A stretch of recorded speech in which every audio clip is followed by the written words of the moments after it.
just connect to Swamiji, and when you give that command, do it as Swamiji, do not do it as matter, moving matter. Do it as consciousness moving the matter. Technically, it's consciousness moving consciousness, because even the bottle ultimately is just energy. Do it very casually, don't feel too stressed or serious about it. Sit and connect to Swamiji in that space of feeling connection. Ajapa, ajapa of the Mahavakya and unclenching. That is where power manifestation happens.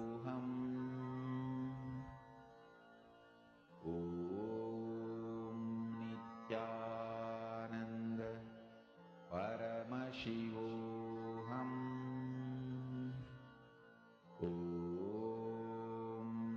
Nityananda Paramashivoham.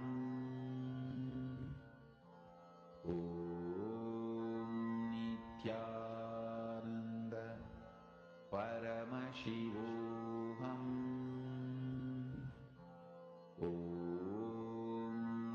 Nityananda Paramashivoham.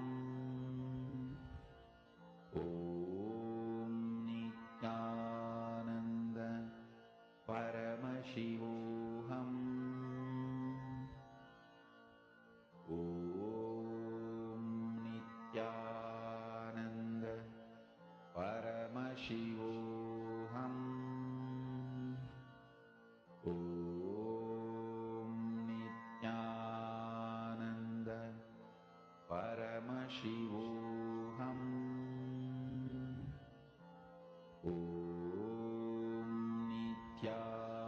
Nityananda Paramashivoham.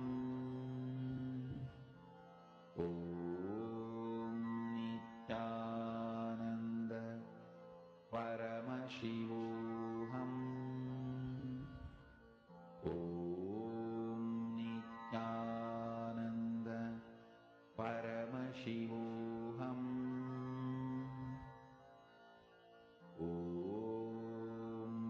Nityananda Paramashivoham. Nityananda Paramashivoham.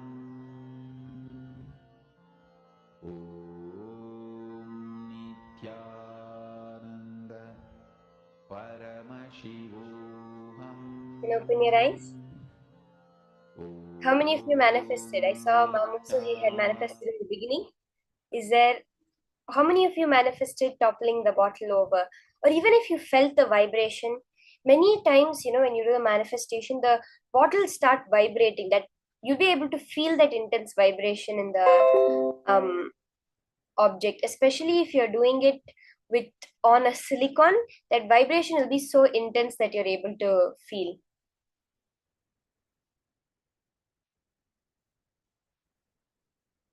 Now, see, the whole day today, we're only learning one thing. There's one core concept: how you can manifest your reality.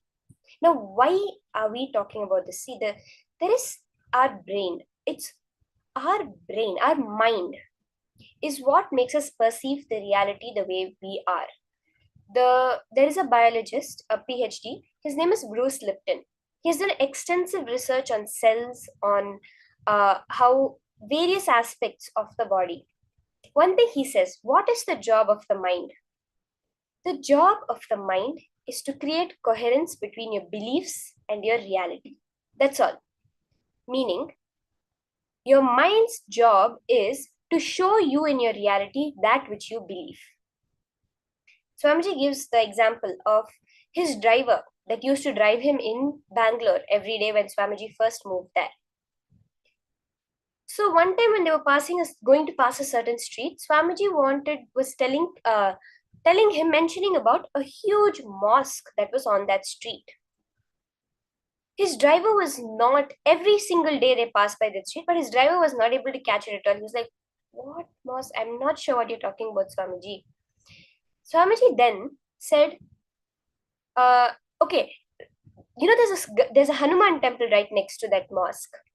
The mosque is 5 times as big as the Hanuman temple, but that driver was able to only cognize the Hanuman temple. He never saw the mosque over there, and when they were passing that day by the street, Swamiji showed him, and then he was really shocked that he had never seen that huge mosque over there. The same way, what we see in our reality, perceive in our reality, is only that which is ours, that we consider as our beliefs.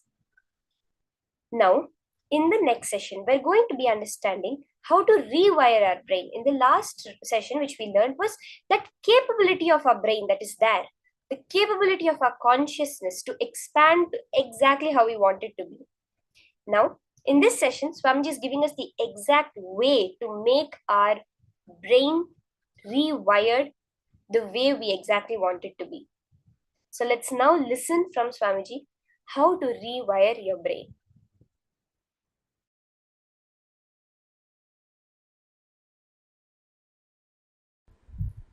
From monkey to man, the whole breakthrough started just by one simple act.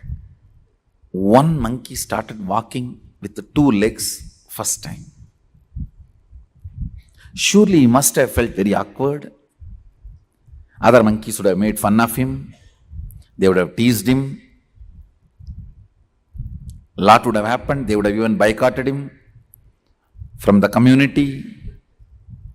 He would have faced social boycott, whatever.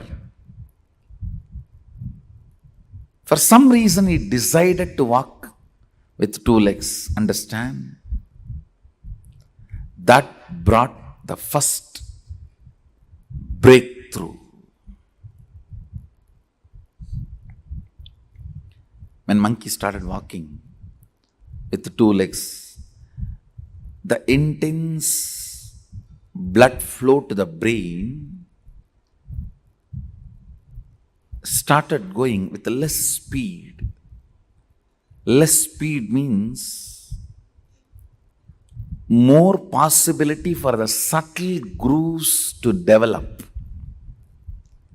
More subtle grooves means more subtle activities, possibilities opening up.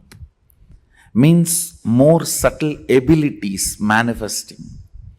That is the way the perception of consciousness became possible for the brain. Understand? The perception of consciousness became possible for the brain because the subtle grooves started developing in the brain due to less blood flow. Please, you need to understand, the word less blood flow should not be understood wrongly. The speed and the force gushing, all that was less, but whatever is needed continued to be available. It is this simple act made the breakthrough of monkey to man possible.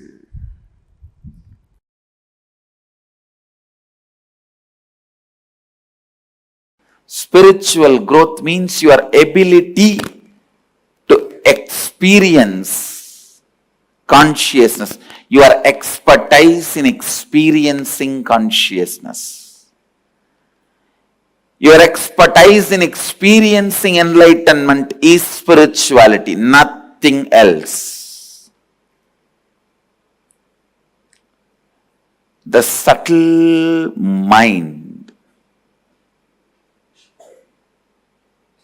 with tremendous awareness, the whole blood flowing into the brain, what your brain can catch as the experience of consciousness, subtlety of that experience, your expertise in catching the experience of enlightenment, pure consciousness, That defines how much you have grown spiritually. Understand, your spiritual growth is not defined by whether you have become brahmachari or a swami or a kotari or a tanedar or a mahant. No. It is defined how much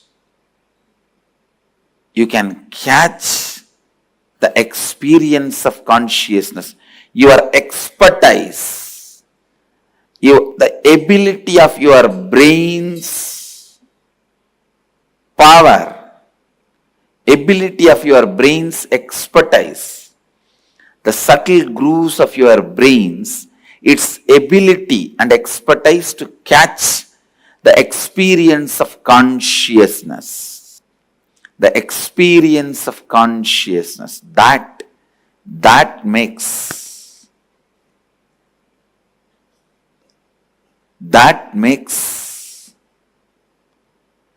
experience of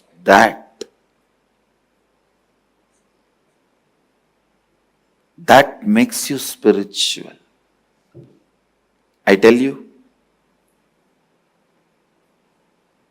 all spiritual practices are just to develop that subtle brain grooves in you to catch the pure consciousness.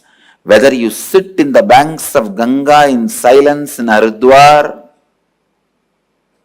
or you sit in the silence of Manikarnika, Mahasmashana in Varanasi, or you sit in the silence of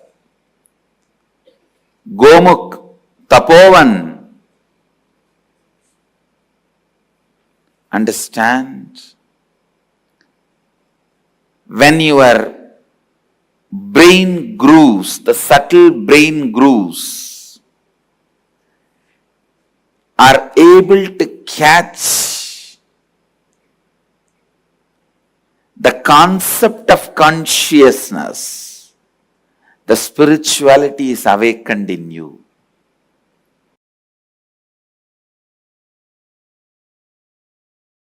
The other concept that, if I try and think about it too hard, really scares me, is because I can't wrap my mind around it, is the idea of infinity.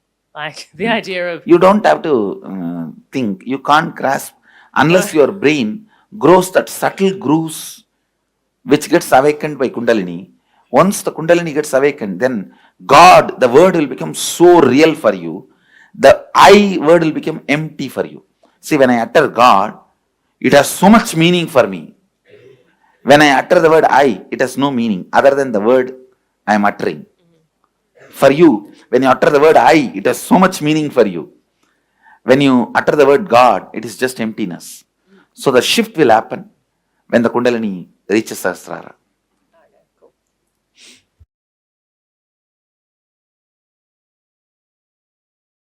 Listening is the first, most powerful step to increase your participation with life. Understand? When your participation with life increases, many of the pleasures which makes you powerless when you run behind it or after you get it will start losing its power over you. Many pleasures, when you start running towards it, it keeps you powerless. After you get it, you are kept powerless. Those kind of pleasures will lose power over you when your participation with the life increases. Listening heals you. Listening brings health to you.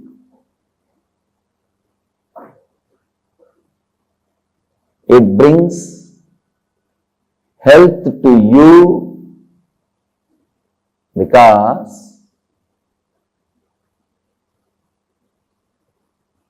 you will start listening to your body before even you develop any disease or complication. By listening it, you will complete it. By listening it, you will complete it.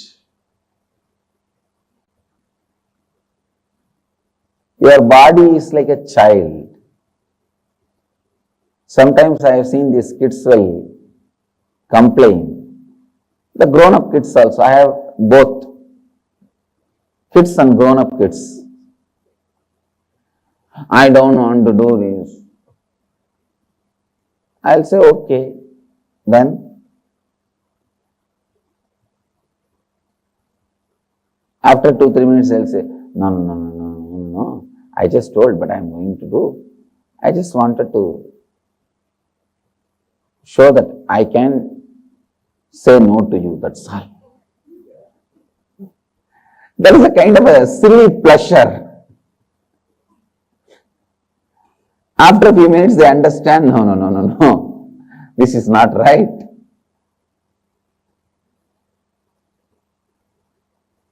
Just by providing listening, I awaken to their intelligence. You can do it. Bring this one quality, listening. That's all. You will see so much good thing in your life. So much good in your life. Such beautiful, wonderful things in your life. Just listening.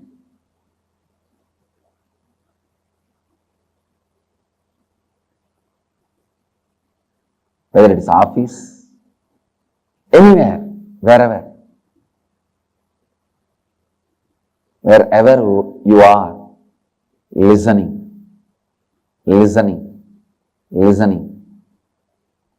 a listening which develops many of the subtle pleasure grooves in your system.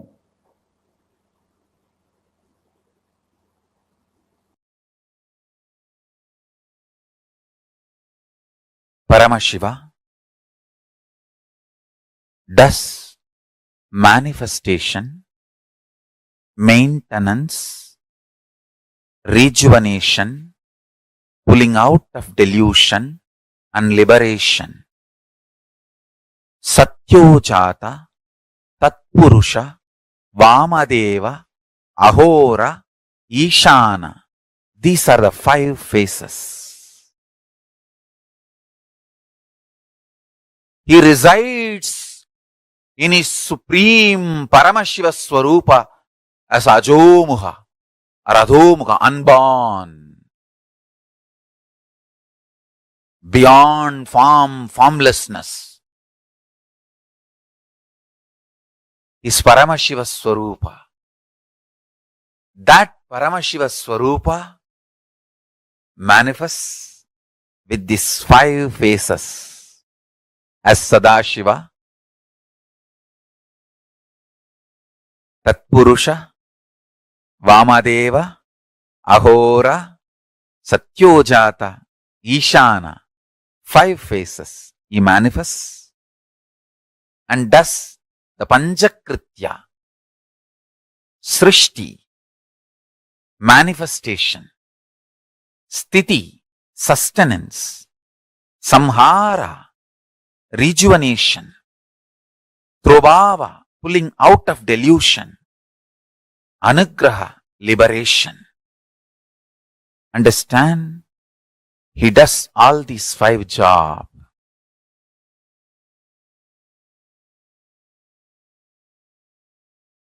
Through these 5 phases, listen carefully. Creation. The creation dimension of Paramashiva has 5 phases because creation need to be created, manifestation need to be manifested, then sustenance need to be manifested, then destruction, rejuvenation need to be manifested, then pulling out of delusion need to be manifested. Then liberation need to be manifested. Then same way, the sustenance phase of Paramashiva, creation itself, manifestation itself need to be sustained. Only then it can exist. See, the creation, even for it to happen, kind of a sustenance is needed. Every micro millisecond. Sustenance is needed even for creation, even for destruction. For destruction to happen, the destruction need to be sustained when the destruction is happening. Pulling out of delusion need to be sustained when that is happening. Liberation need to be sustained when that is happening. Understand? I'll repeat, listen. Creation created. Manifestation manifested. One phase. Sustenance manifested.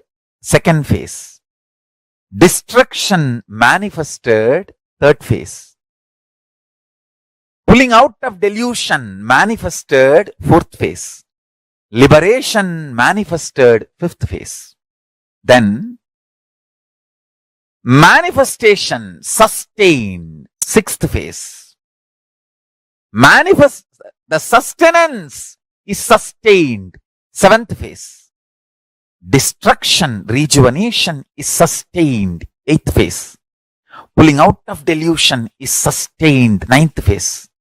Liberation is sustained. 10th phase. Listen. Then rejuvenation, destruction, rejuvenation is manifested. 11th phase. Rejuvenation is sustained. 12th phase. Rejuvenation is rejuvenated. Is 13th phase. Rejuvenation is pulled out of delusion. 14th phase. Rejuvenation is liberated. Is 15th phase. Same way, continue. Pulling out of delusion. Prabhava. Prabhava manifested. 16th phase. Prabhava sustained. 17th phase. Prabhava rejuvenated. 18th phase. Prabhava is pulled out of delusion. 19th phase. Prabhava is liberated. 20th phase. Then again, listen. Anugraha. Liberation manifested. 21st phase. Liberation sustained. 22nd phase. Liberation is rejuvenated. 23rd phase. Liberation is pulled out of delusion. 24th phase.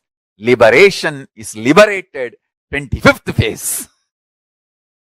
Listen. These are the dimensions of Paramashiva. Understand? Meditate on this. That is enough. If your inner space can meditate on this, that's enough. All negativities will be burnt away. The most subtle grooves which will be formed in your brain by meditating on this will manifest the state, space, powers of Paramashiva. Keep Paramashiva as a screensaver. With the 25 face, 50 hands, Parashakti Manonmani in his lap, Jatadhari as Paramashiva. Keep him as your screensaver. Go on meditating. Listen to this satsang. Listen to this description. Listen to this satsang and listen to this description. Go on be meditating. Listen. All these 25 is happening now without time gap. There is no time gap.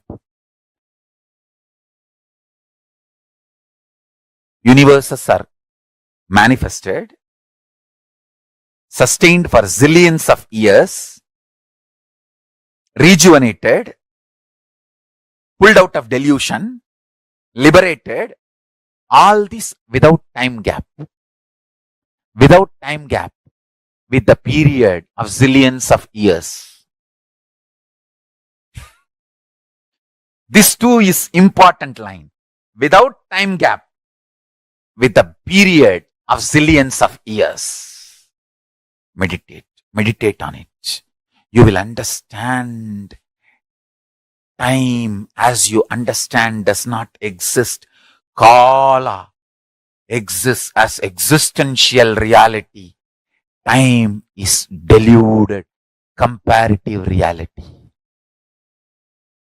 This one understanding will liberate you. When Paramashiva becomes your fuel and health is built, knowledge is built, life is built, energy is built, you simply radiate Parashakti. It is eternal, I tell you. Just this one understanding. Do not have time-based fear and greed as your fuel, and do not be lazy, dull, dead, bored, depressed. Neither be negative nor be neutral. Fly, come on. It is time. Fill Paramashiva's fuel to you. Paramashivatva's fuel. Let's fly. Understand? Running due to money or lust or fear or greed, Maya matrix, is also stupidity. It is negative. Same way, not running, just dull, dead, depressed, bored, tired, lazy, that is also wrong. Fill yourself with this understanding of Paramashiva. How? All the Panchakritya, 5 actions in the 5 phase, PHASE. So 5 action in 5 phase. 5 PHASE is FACESS. So 5 phases of Paramashiva put together is 25 phases. So listen. When you meditate, all this is happening now. The kind of the energy awakened in you, power manifested in you, I tell you. Only for the Blessed One, Paramashiva reveals himself this detail. Even if you hear, only if you declare integrity to Paramashiva, he will make you understand it visually, even be able to cognize this. Whoever is able to cognize this and feel connected, you are initiated by Paramashiva. Paramashiva is directly blessing you and manifesting through you. Understand?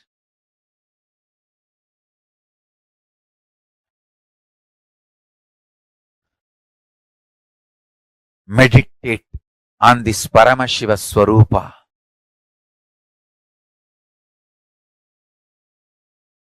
Paramashiva beyond forms and formlessness,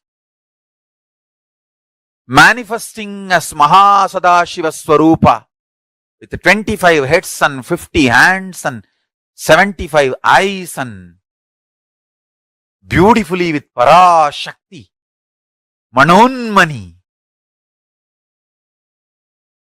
Meditate on this being with this understanding of 25 dimensions of Paramashiva.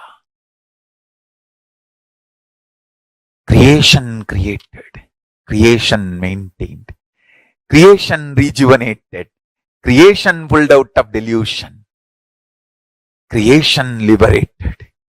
I can repeat this like a song again and again and again, tirelessly. type at least once by your own, either by handwriting or type on your own, because you need to meditate on it, you need to grasp it. Bow down to Paramashiva, understand, pray to him, please reveal these truths, fill me, reveal these truths, manifest in me. Even if you understand, you will realize how each moment cells are created in you, sustained in you, rejuvenated in you, pulled out of delusion and liberated. You will see how in your life all these 25 happening. You will become Lord of your life. When you become Lord of your life, you will simply connect with the Lord of all lives.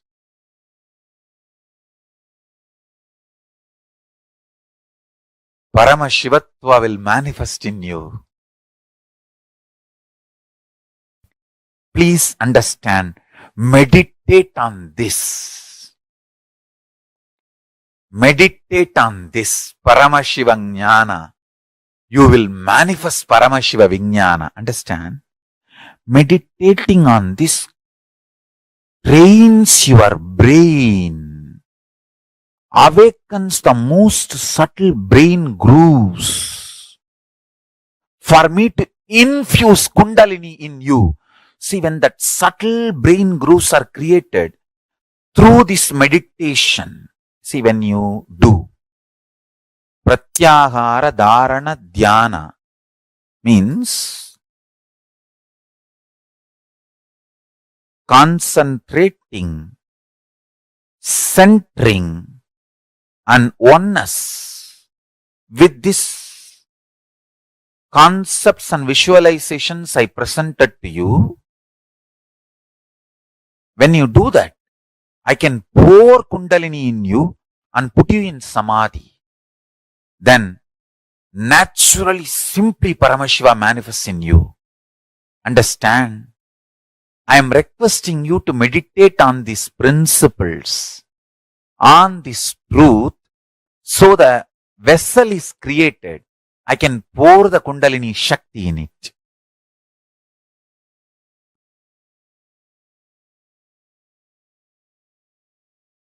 This Paramashiva Dhyana, try to do this continuously. You will see the Kala Bhairava and Mahakali manifest and bless you. Bless all of us.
Universe is not obligated to make sense to us.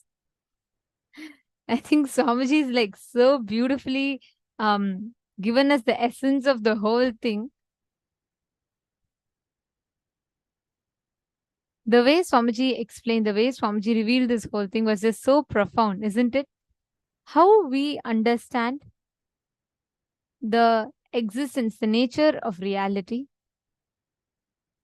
and how we can develop the subtle brain grooves, constantly digesting on the powerful cognitions, constantly chewing on these powerful cognitions will make us have like a beautiful expansion in our inner space. And literally, we will be like having understanding a completely different dimensions. And that is what Swamiji is awakening and blessing all of us with.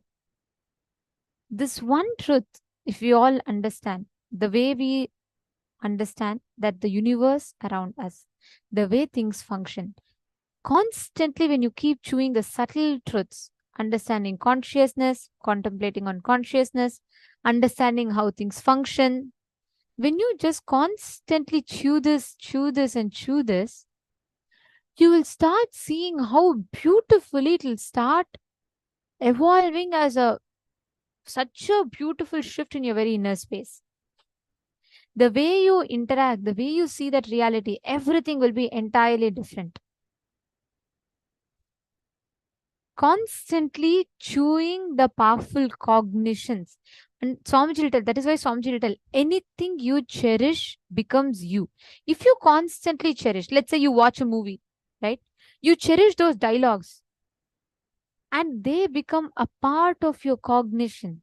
How many of you have seen many times, maybe when you are young, when you're younger, especially small kids, right? It's so much easily they'll get influenced by these dialogues when they see their favorite hero or actress standing on the screen, and that larger than life hero portrayals, and they give some dialogues, and playfully we will pick up those dialogues and we will start repeating. We'll think it's cool, we'll think it's fun. And as we grow up more and more, as we keep repeating that, subconsciously it becomes our belief system. I still remember I had one of my pre-monastic cousins who, when he was very small, he was so inspired by one actor. He used to like paste all his posters, everything, and his cutouts. He used to take the magazine and take that actor's pictures and post it. And he used to keep repeating the dialogues of that actors. Any movie that comes, he used to keep picking up that dialogue and he used to keep repeating.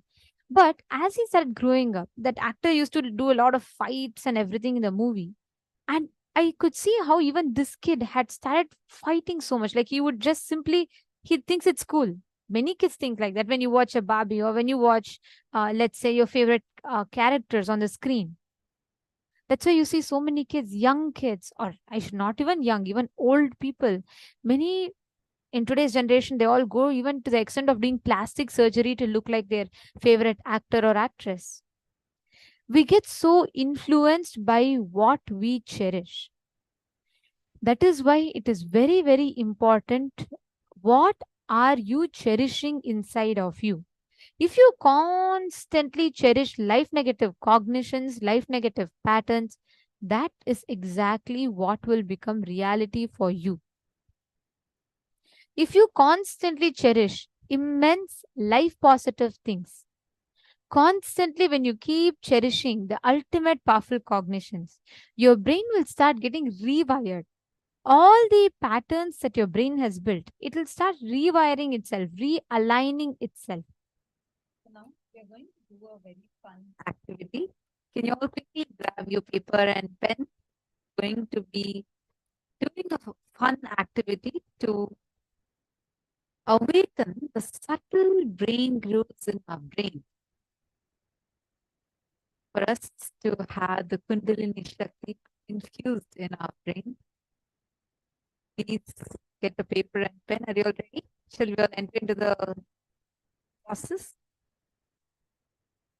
Listen, meditate on this Paramashiva Jnana you will start manifesting Paramashiva Vijnana. Meditating on this trains your brain, awakens the most subtle brain growths for Swamiji to infuse the Kundalini in you. We are going to be meditating on the very, very, very powerful principles. Once the Kundalini gets awakened, then the God, the word will become a reality for each one of us. The word I will become empty for us. Now, you can either type or write. We recommend you to write this. Get at least 3 sheets of notebook size paper. You just need 3 pages in your notebook and a pen. And if you're having a paper, make sure you have a solid surface on which you are going to sit and do, because you should not get distracted like you once it starts. Make sure you all are having it and be comfortable. Now, you're going to be writing approximately 25 lines. So, approximately about 7 minutes time.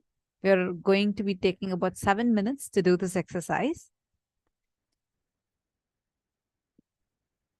You're going to be writing down what does each face of Paramashiva represent. Are you all ready? Just connect to Swamiji. And now you're going to meditate on every face of Paramashiva for all his 25 heads. So now let's get started. We're going to be projecting this for you. You can see the screen and start writing down. Please start. Write down this exactly. If you're typing, type everything by your hand, but writing is more recommended.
Okay.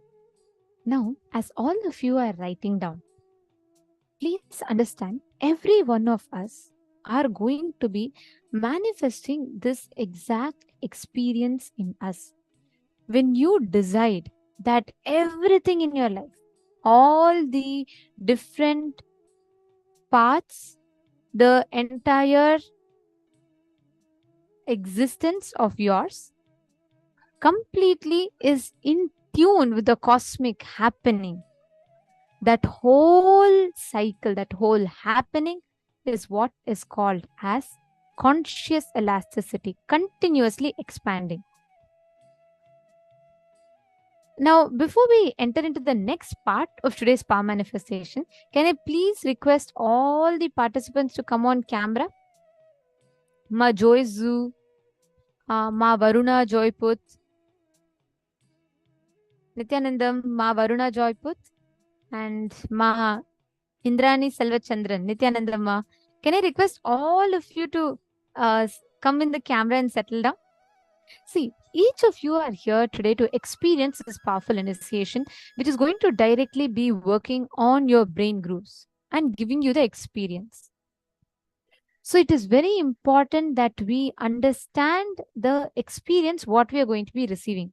So Ma Christina Chenault, Ma Nayana Patel, and Ma Varuna, which place are you from, Ma Varuna Joyput? Ma Ishan Miao, Ma Guanyon Zhu, and Ma Eating Teng.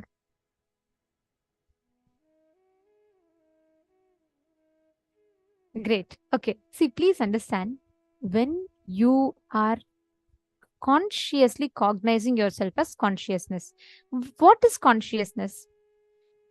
Consciousness is something that does not have any particular attributes. It is beyond the limitations, the periphery of what you understand as human, the limitations of human, all of that, and takes us to the next level of experience. Ma Varuna's from Ireland. Wow, very nice, Ma. Welcome. Is this your first time? How many programs have you attended before, or have you been attending few programs before? Okay, so now Ma Anna, Ma Hedy Schlack, Ma Christine Jones, every one of you, listen very carefully. Today, when you are manifesting the powers, focus on one thing, the main thing, which is continuously aligning yourself to the experience that you are consciousness.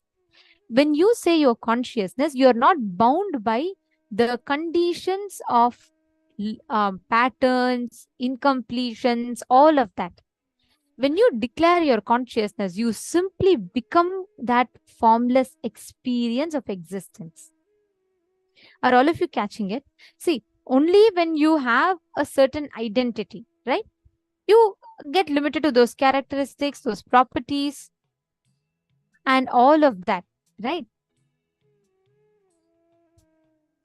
Now, when you declare your consciousness, you are not anymore bound by those aspects, those attributes of consciousness. You simply become that supremely powerful existence. From that space, anything you do, you will start commanding the existence. You will start commanding the reality in front of you to be able to manifest in the way that you want. You will be able to start altering the experience of reality in front of you. Are you all catching it? Okay. So now we are going to be entering into the power manifestation session. Can I request everyone to bring your water bottle again? We all can continue manifesting with that. It can be half full, empty. That's fine. Anything is fine. It can be full, empty, and actually, empty is not preferred. Sorry, empty is not preferred because I just realized if you have the fan on or anything, because of external force, it should not fall. So at least have it half full or fully full. They both are full.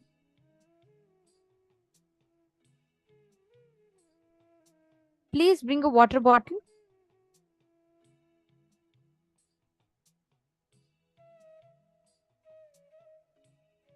See, one key thing here. Do not limit yourself to the understanding that, oh, I am a human being. Okay, I am a woman. I am so and so. I have so many patterns. I have these relationships. Or I'm a man. I am so and so. I have these many patterns. All of these bondages that you put, the more and more definitions you put, you're reducing yourself into a box, into a strict frame, which will make you rigid. When you cognize yourself as consciousness, you remove all the other layers of extra conditionings you add for yourself and you become pure, free flowing. That is what this power is all about. Okay? Shall we all start? Sit straight. I'm going to be playing a video of one of the participants manifesting this power of being able to move a water bottle and topple it. You all can watch it, connect with it, and entangle with it. You will see how you will start getting that experience. Your biomemory will start believing, oh, if I can see that person do, that means it's possible for me also. I can also do it. You will start experiencing that this is your reality, means you can manifest it. That experience will happen. Are you all catching it? Shall you all start? Please sit straight, connect to Swamiji. The only truth inside of you. You are consciousness. From that space that your consciousness desired to manifest. All of you keep the water bottle. Don't judge, don't try to bring in the idea, oh, this water bottle is big, small, heavy. It can be big, it can be small, it can be light, it can be heavy. It does not matter, because much more powerful than all of them is your existence as consciousness.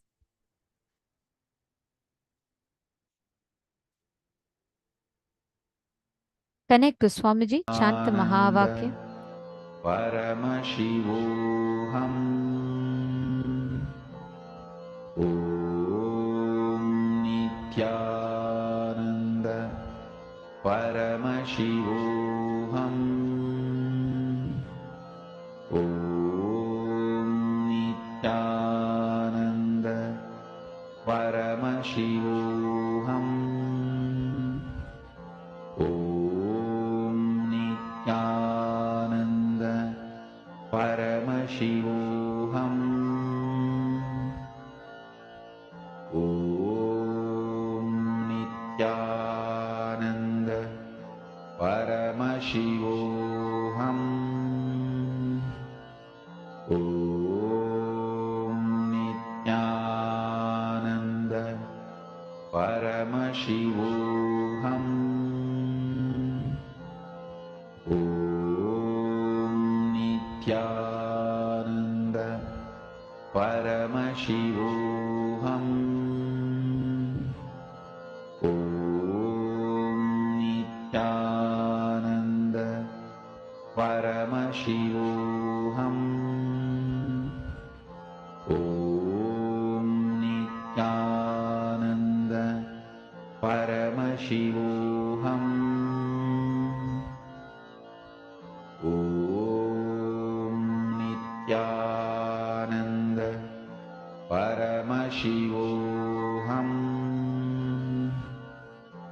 Om Nithyananda Paramashivoham. Om Nithyananda Paramashivoham. Om Nithyananda Paramashivoham. Om Nithyananda Paramashivoham. Om Nithyananda Paramashivoham.